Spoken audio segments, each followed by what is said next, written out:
Heroes of the Storm fans, we are going to have L5 against Tempest. Feels like a little bit of an appetizer to the L5 MVP Black match we will be having next week, but it is going to be a good one tonight. The second matchup as well, MVP Miracle up against Mighty. This could be a long night, and it could be a very good one. Yes, I'm sure it's going to be a very good one, and a long night to be fact, I think. Second one may be longer, first one may be shorter, who knows.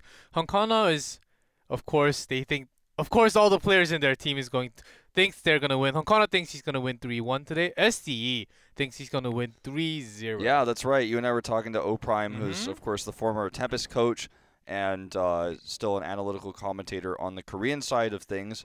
He had talked to the players. We got those predictions from them, so it is going to be exciting to see if those come true. Honkono very much confident that they'll take it with a 3-1. Yeah. So at least willing to admit they might drop a map, but SDE is not messing around. No. She's at 3-0. What's your prediction, though? I want to know your official prediction. I do agree with SDE. I think L5 is still a big favorite going into the series, but depending on the first battleground, if Tempest takes it, I think they also have a slight chance of actually taking a series. So I think the game one, depending on the battleground and the draft, especially today, I think the picks between the tanks, especially ETC and Johanna, will be the key picks for today. I think that will determine the result, maybe. I think that they will take it with 3-0 as well, as the STE said, but I do think that the big hero pick for me to watch out for is Greymane. I think Greymane will actually be the determining factor in this series, even though he wasn't very much the deciding factor yesterday in those matches, because of how reliant I think Honkono is on the hero. And we already know our first map, but I'm going to spoil it, but it's a map where he's played it quite often. Yes, so sir. I'm excited to see how the Greymane priority goes. Johanna's rising up. Leoric, in this current state, this will probably be the last time we see him in today's matches. You'd have to assume tomorrow's match is a little bit less likely. So I really do like how this evening is planned to go. And don't forget, too, we talked about the first matchup, Tempest versus L5, but Miracle with Crazy moving on tank. That's right. That's going to be a treat. Versus Mighty. That will be the big one coming up. Of course, that will be on the screen later on. Here's NA and EU. Especially talking about NA and EU, we saw lots and lots of ETC, even as a solo tank sometimes. And I think Korea is stuck almost the most closely stuck to double tank, double support. NA and EU, they are very away from double support. Not as much as Korea for sure. Yeah. Well, we'll see if the movement continues here, as we're seeing a lot of support choke type strategies used in draft right now, which can lead to some solo support. But I think the Korean teams that are running solo support are sometimes forced into it, and I do think it's still very strong right now. Waiting for that mage meta that I'm hoping comes. No one knows the future for sure. Kel'Thuzad and Jaina rework is incoming next weekend, guys. So very hyped for that. So if Tempest wins this series, no matter what score, they will still be behind L5 in points. No matter which way you look at it, there's just no way for them to pass tonight. But if they win the rest of their series and L5 drops another series, then Tempest could potentially get that second place spot. Very much going to be a nice thing to get, because you basically are the top seed in the playoff gauntlet. So this match does matter a lot for Tempest. It's a required match for them to win if they do want to get that second place spot, because it allows them to get that extra point, and also will put them in a position where they win the head-to-head with L5, which is the only head-to-head they could potentially have. So the chances are, if Tempest actually had a winning series tonight with a 3-0, they will move up to second, and depending on the later ones, of course, it may change. They have to have a 3-0, and then they have to have a better result. Even if they have a 3-0, they will not be moving up to second place today. Yeah, not today. Yeah, not today, but later on, if they have better results, maybe L5 will drop a map to Black or someone else, or even lose a series, then Tempest will be second place. So this is a big one for Tempest especially, and also L5 to keep their spot. Yeah, so a lot on the line tonight. This is going to be a big one. So certainly do get out there. I know there is a discussion thread on Reddit. If Twitch chat's a little bit too monkus for you, I guess you can go into the Reddit thread and take a look at what people are discussing and saying. I feel like there's not enough of that for HGC Korea. It's always good to have discussion and show more casuals about the game, the pro scene. So Tempest, the underdogs here. I saw a sign earlier this afternoon. Spoke to him very briefly. Seemed to be in a really good mood, seemed really relaxed, so that's always good going into a big match like this one. And the team knows they're the underdogs. They came close to victory at the Eastern Clash. They definitely showed great potential as a squad against these top two teams the last times they faced off against each other. Of course, remember, Tempest defeated MVP Black at Eastern Clash. It was not the same story when they hit each other here in regular season. But Tempest can take this series. It is doable.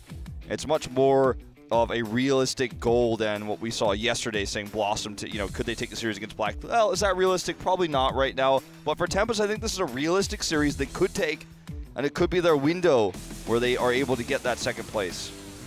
Talked to Hyde a little bit about this match, and he said they were hiding lots of tactics for tonight. Even against MVP Black, they thought it was going to be a hard matchup, so they intentionally did not use something special. I think they will, which is hinting that they will bring something special for tonight. Oftentimes, they were still keeping those same since the Eastern Clash, like having Tracer Hyper Carry signed, of course, on Tracer that time, and having double support, double tank meta to really filling in for the team. Really, they were following it after Eastern Clash, but nothing too crazy and special. Maybe tonight will be the day they will bring something special. I think it's about time that we'll see some crazy hero coming out from H82's Artanis, maybe? Yeah, could be. I think that this team definitely has probably some double support comps that we haven't seen yet that they could run, because we're seeing a lot of flexibility with that right now. Lucio is very much coming back in the meta here, like in a big way. So Lucio is something that Hyde is very famous for, is one of the first players to play Lucio in tournaments. So something to just remember, right, as we go into this series. But this team, defending Eastern Clash champions, I told you guys to drop the bits, and they are continuing to show us why they are deserving of your cheers, as they have just dominated every team with the exception of Black throughout this season. Dominated Eastern Clash. They're, of course, defending BlizzCon champions. BlizzCon is around the corner. What's your favorite fantasy finals for BlizzCon? If you had to pick two teams, I want to know. I know I'm putting you on the spot I like here, L5. I like L5. I think right now they may actually be stronger than Black, but we have not seen the match. That's going to come up next week. I think that will really give us a big hint to how well Korean teams are going to do against especially the NA and European teams, especially European teams. Since the mid-season brawl, Korean teams were even saying during interviews, we were learning and watching lots of European games. We're learning the meta. They still think EU is really ahead of the step from Korean players. Every person in the Eastern Clash I talked to, every single person except MVP Black said that they think Europe is still better than Korea. They still are catching up. My fantasy finals is MVP Black against Fnatic, the rematch. We're not there yet, but just have to continue to build the hype for that amazing tournament as we get closer and closer. Just a few more weeks, it feels like, just over a month. Yes, we're almost there, but not yet. And still, from NA and EU, we still do not know which three teams are going exactly. The top two teams are decided, even in Korea, but we still do not know. We have to go through playoffs, so here we go. Warhead Junction actually open today. Yes, Warhead open, and a ban by Tempest on Sky Temple. So the Sky Temple ban here is really, really intelligent, because this is a map that both Black and L5 have taken us to after winning game one. And it's pretty reasonable to worry that L5 might take that first game and then try to snowball you into a bad point of momentum with the Sky Temple. So we are having a slight delay here because one of the players needed to take a quick restroom break. Yeah, but technical term is the toilet. There was a toilet issue. Toilet issue. Has become the official term for this. Oh, Cuvée, just ruining the world. So, Sky Temple removed. Now we're headed to Infernal Shrine. This is a map where I think Greymane again is going to be very important. This is one of the first maps that Koreans started using Greymane on.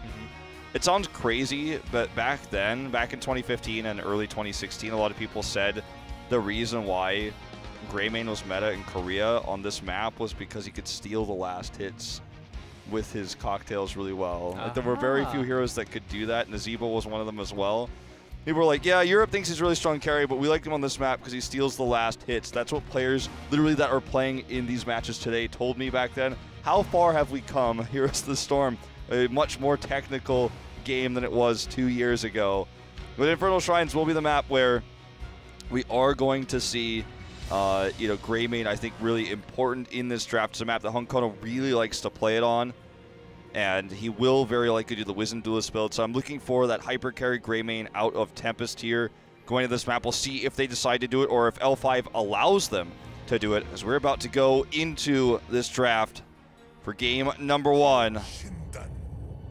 It's time, G-Clef. I'm ready, Wolf. This is going to be a fantastic series. Let's see which team first picks up the double support. Ooh, not banning Castar from the beginning there, thinking ahead. Banning Vala on the other side, since it seems like they're not going to use it at all. So is it Castar or Ariel? Even they're opening up everything, as we see ETC ban already. As I pointed out, they don't want ETC given away to the other side. That's, if you let Sign play ETC, that's something for you. You'll feel the pain. All right, so already Greymane Uther is taken by L5. But Tempest took Ariel. I think it's an okay exchange already. Yeah, I'd say the amount of laning pressure Ariel gets on this map is medium, or laning pressure she provides. On Dragonshire, I'd say high, but on this map, it's more of a medium amount of pressure. Because the ETC is banned, L5 doesn't have a good way to deal with that pressure. So it's going to take good wave clear, strong protection for Greymane, remove the Greymane from Tempest because Tempest already banned the Vala. So there's a high chance they were looking for the Greymane here. And there's one man in this tournament that would, on this map, play Gul'dan Ariel, and that man is on Tempest. He's locked down. He might look towards the Gul'dan later on in the draft if that's going to be their battery for the Ariel. Maybe that was what Hyde was hinting at us. Cassia first, okay. Seems unlikely for a mage after watching 2 picks now. Cassia already against the dive coming out from Greymane and a lot more available. Still Genji is open, and they want to give a lot more power to H82 for his solo laning. So picks up Martial. Okay, this is a decent draft for Tempest already. They have strong presence in the 4-man rotation. They have a strong solo laner. Isn't that a little early for Cassia to appear, though? I think Don't you think so? Or I feel like you're onto something with that, but I think it becomes obvious anyways while the Gul'dan ban against L5. I think you're onto something with how early this is, but maybe they really want it for a specific reason against the Greymane. This is a tank choke. Let's see what else they have. Well, Muradin is available, so I think he'll probably be the obvious pick. But yeah, I mean, I think they want for the blinds for Greymane, and they know that L5 would likely ban it because Tempest isn't really running Lunara right now, which was the other opportunity for them. They could still do it. Yeah, that's exactly what I was thinking after watching Vala ban and Ariel pick up. Because they still need ranged, and Cassia does do a lot of poking and range, but sometimes it's just not enough to fill in the battery alone oftentimes. Johanna is another possible pick, not for batteries that you were going into, but for tanking because of the Greymane. They already got one blind, they could get another, and they do have synergy actually with the Fend, with how blinds work. So. And also, there's lots of CC on the other side, and Johanna is very tanky and also have self-cleanse, which Ariel does not have. So it can be, I think Johanna is a decent option. Yeah, definitely. So we'll be Karazim and the Johanna. There we go. So solo DPS Cassia. Malthael not going to be able to carry fights with this draft as well as he could have with a Tyrael or with an Uther, because even though he does get heals when he rips souls with the Tormented Souls, he won't have that protection, that added protection. Just have to rely on the cooldowns of Ariel and Karazim. For the final pick here for L5, they're not going to triple tank us, so you have to think it might just be the Rhaegar, to be honest. Good wave clear. They already have a solid tank. They have good lane pressure against the Ariel with the Diablo here. Because Ariel is going to always have that lane pushed with Cassia, and Johanna especially with her Condemn. So now you have this hero, Diablo, that can threaten that lane when the lane gets pushed. But is it going to be enough with solo Grey main? Especially when he's blinded. All the autos will not do any damage. Well, there's your answer. Wow. There's your answer. Okay, well, this is no longer going to be a let's kind of play safe in lane and try to punish extensions with Diablo Cop. This is going to be let's try to be hyper aggressive. Let's be aggro. We have not seen Sylvanas in HGC Korea in months. I think she's been played like twice this year. Yes. Yeah. Okay, well, here we go. Exciting draft for sure. Yeah, an old Tempest favorite now being used against them here as we go into game number 1. This series has already not disappointed us in draft. Let's go into Infernal Shrines to find out who's going to take the lead.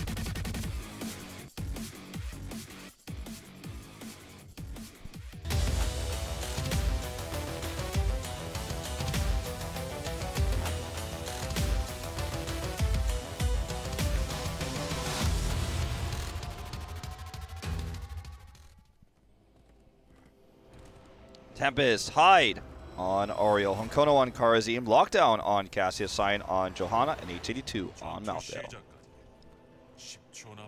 And in red, L5, Hooligan on Diablo, SCSE on Greymane, Jungha on Leoric, STE on Sylvanas, Swoi on Uther. STE has always been a good Sylvanas player.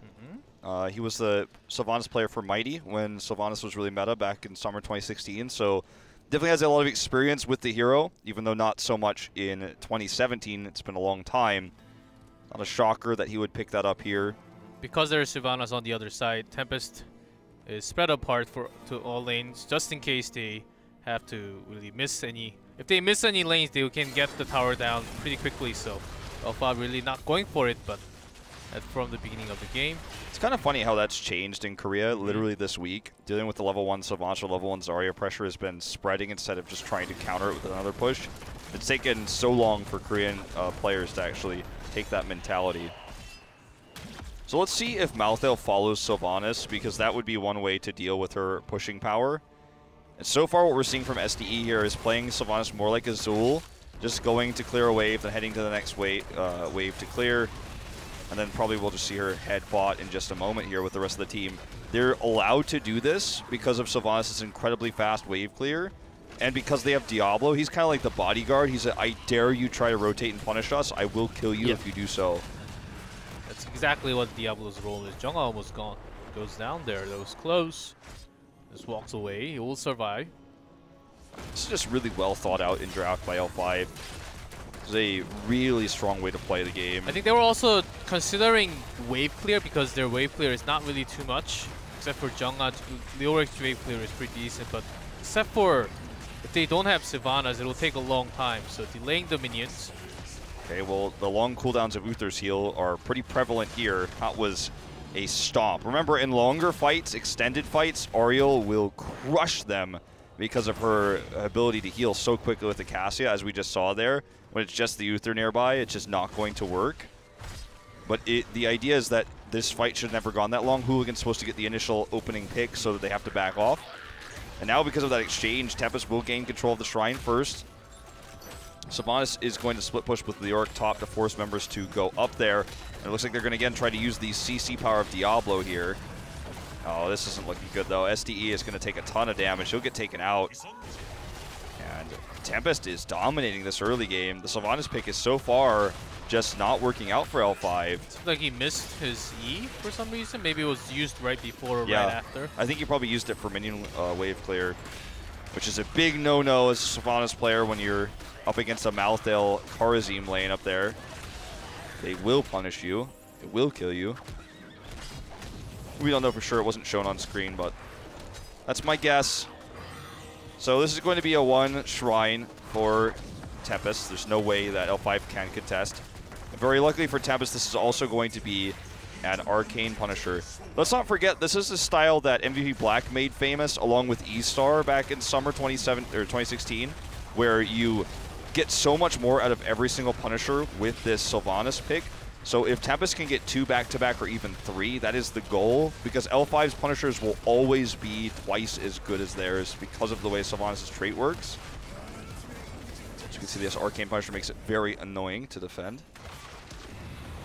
they got the entire wall and did a lot of damage to the fort. So I think that's very good push coming out from Tempest. And they're not stopping here. They're still poking because Martial is keeping Leoric away, and they are healthy. They know that they have the sustain coming out from Hyde.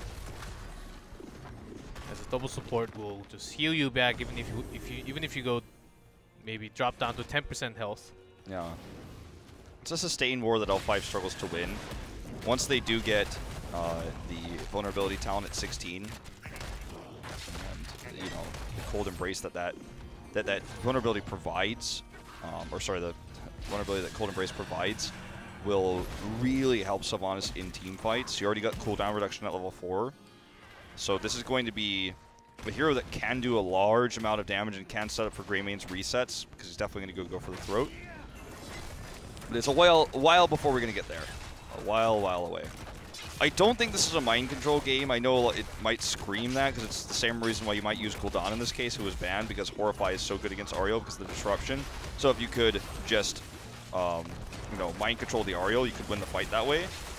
But in practice, it's much harder to actually pull that off, because it puts Sylvanas out of the fight as well. You've lost your damage. You only have one healer, so. And I think it's also a lot better to have the silence AoE, because with Ariel on the other side for Tempest, they will be staying together. I think it's a perfect timing for you to actually land on that AoE silence, really bring in the burst at the same time. I think that's exactly what L5 needs with their team comp. If they do not win the burst damage and they don't really get any kills, I think they will lose the sustain, and really the team fight will go towards Tempest every single time. Okay, Lockdown gets caught here. The body blocks are really good. There's no 10 to save him. No Aegis available. This is what L5 has been looking for all game. This is what their early game was supposed to achieve, was just massively win lane, crush all the waves, clear constantly while also threatening picks. And finally they got one. This means they will be able to successfully set up on the shrine first. So Hooligan is just stacking up those souls. Look at how healthy he is already. H82 is going to go down. That's more souls here. And Hooligan is just going to eat it up, man. They have full control of this. Lyric will continue to split push mid to get them that level 10, so they have it. And now Tempest has to just give this shrine up. There is nothing they can do. That's why they sent Johanna bot to use her Condemn to clear that up. And they're just going to try to get experience in all 3 lanes. Look at what Sylvanas is already doing, though, prepping that top fort. Yeah, this could be a disastrous Punisher. I think that actually forced the rotation of Tempest a little earlier. They were also looking for level 10. They're not 10 yet. SD may be punished, though. Those draw out shield. That's a good news for Tempest. SD very aggressive on the Sylvanas, having no chill in terms of his positioning, being as greedy as possible. Definitely very different than Duck Sylvanas when he was playing for Tempest.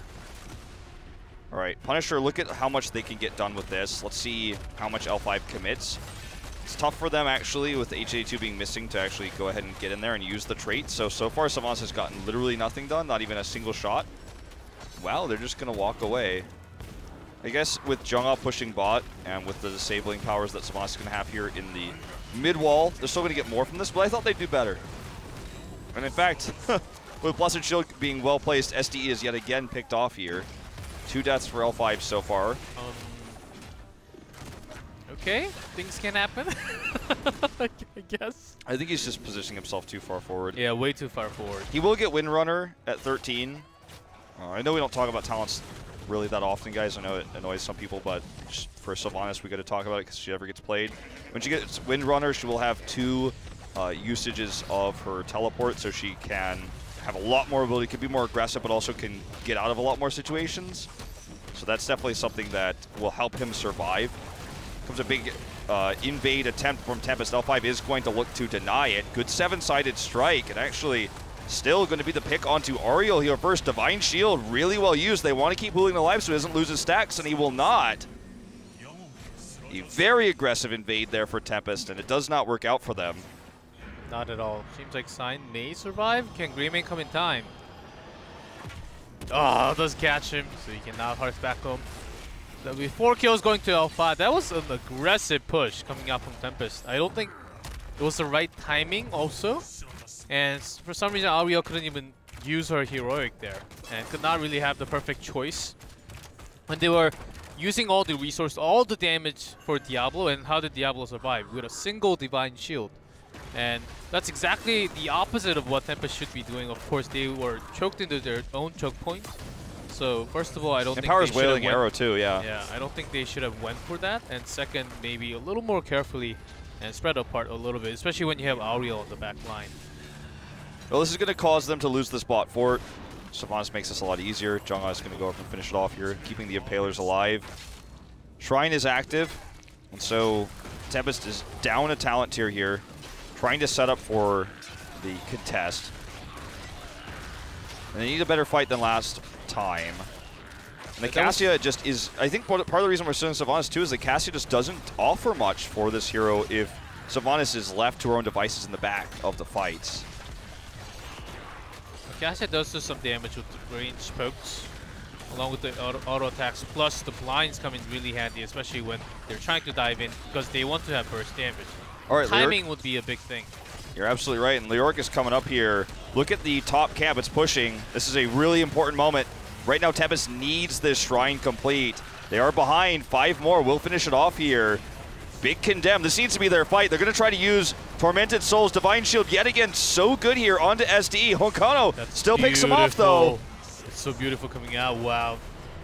H82, the god, the dive was incredible, but meanwhile, L5, even if they lost the Punisher and the camp, I think it's fine because their top camp is pushing, bottom camp is pushing. They're already onto the wall. And look at L5's minimap. They still have all the forts. Yeah, this is still okay for L5, but if they won it, I think Tempest probably loses the game at that moment because they have the Sylvanas, they had the camp pressure we were just talking about.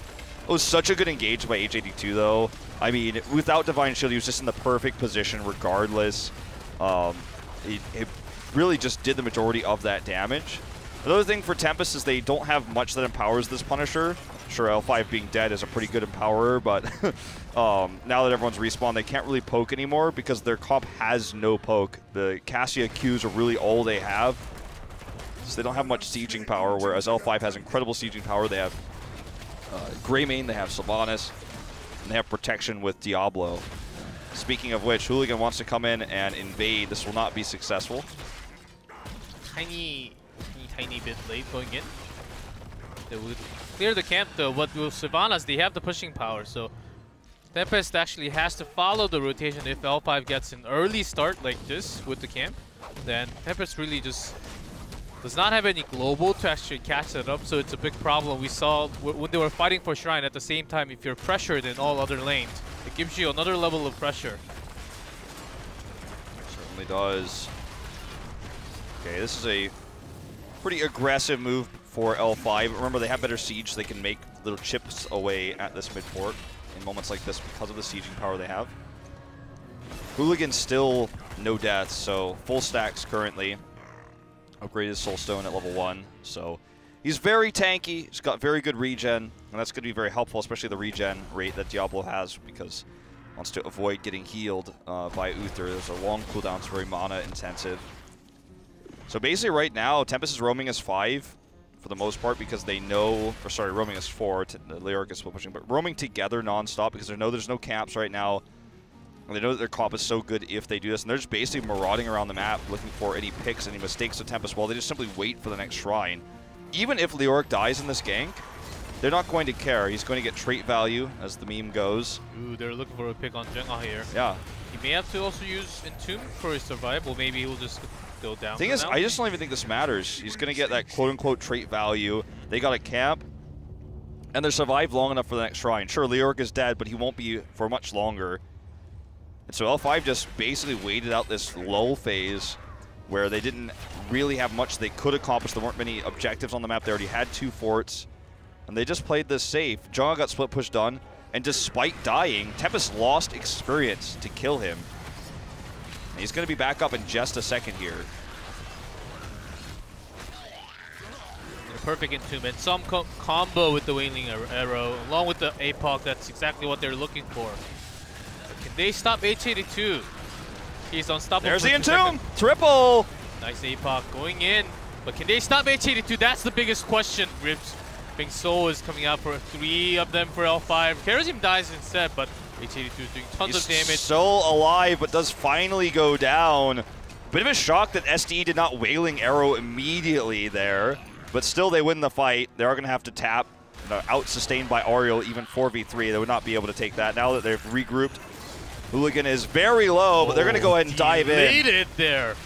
And that's going to be the one fight here. Only Diablo dies. He has his stacks, so he comes right back to life.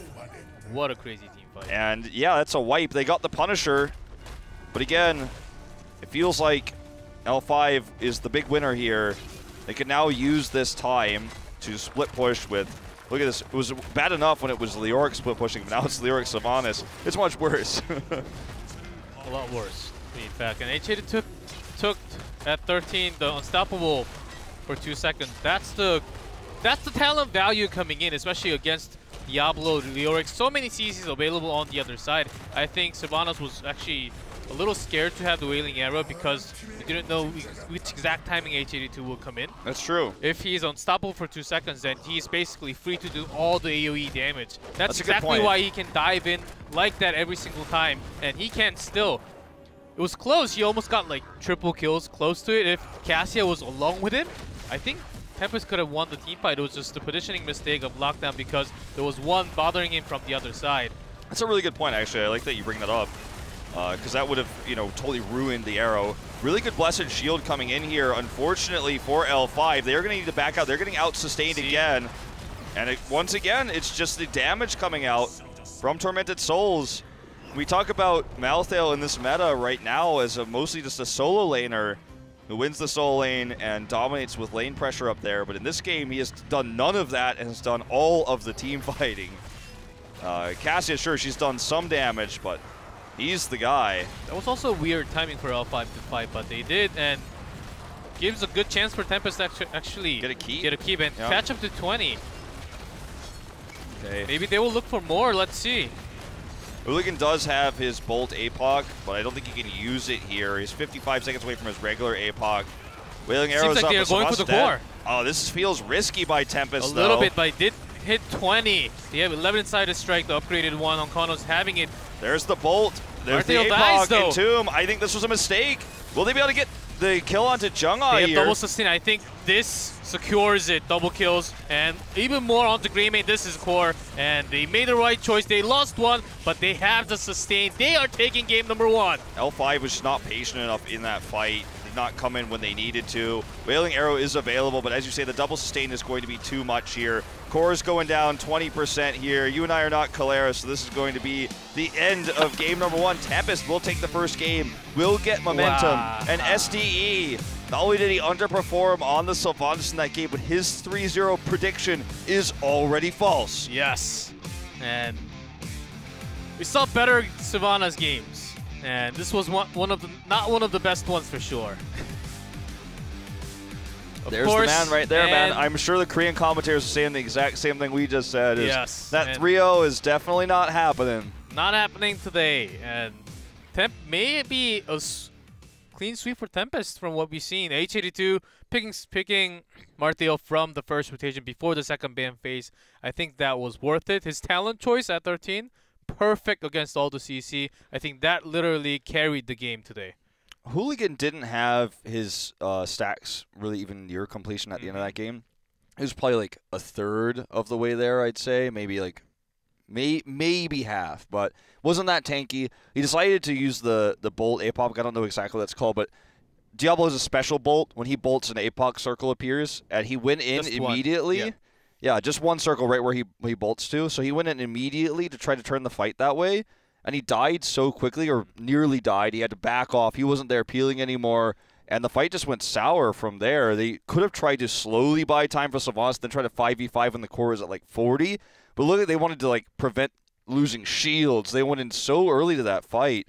And I mean, it was a mistake that ended up costing them that last fight. I'm sure Tempest might have outplayed them anyways and won the game regardless. But I felt that was a little bit hasty on the side of L5, who did not play a perfect first game. Yeah.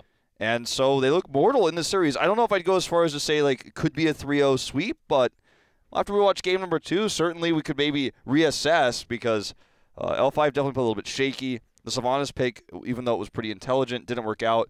And Malthael is pretty good in those team fights, man. Still seem pretty broken, to be honest, and one of the highest win rates on Stats website too. So, well, if you gain so much power from solo lane, and if you can rotate that well and not really die too much, if you're unstoppable for that long against so many CCs, and all L5 was trying to do was to stop him from doing whatever he wanted to do, but even if you get her all the stacks, Diablo, if you get percent damaged, it doesn't matter. You're doing percent damage. Yeah. So it didn't really matter for H82. It was just, okay, I can just go press that R and just move my mouse and press Q all the time. All right. That seems fine for me. He was definitely pressing Q all the time Yes. and just moving his mouse cursor. That is exactly what he was doing. That is like he was doing nothing else in that moment. He like occasionally pressed W and clicked on somebody, but like that was about it. Whatever the hotkey to activate the unstoppable at the same time, and that was it. Probably Easy one. as Probably that. one for him. Yeah. That's probably what it was. Yeah, I would agree with you on that one. But it was just really well timed, and the team never spread against him. Like I felt like L5 forgot about how Malthael works in team fights because he's only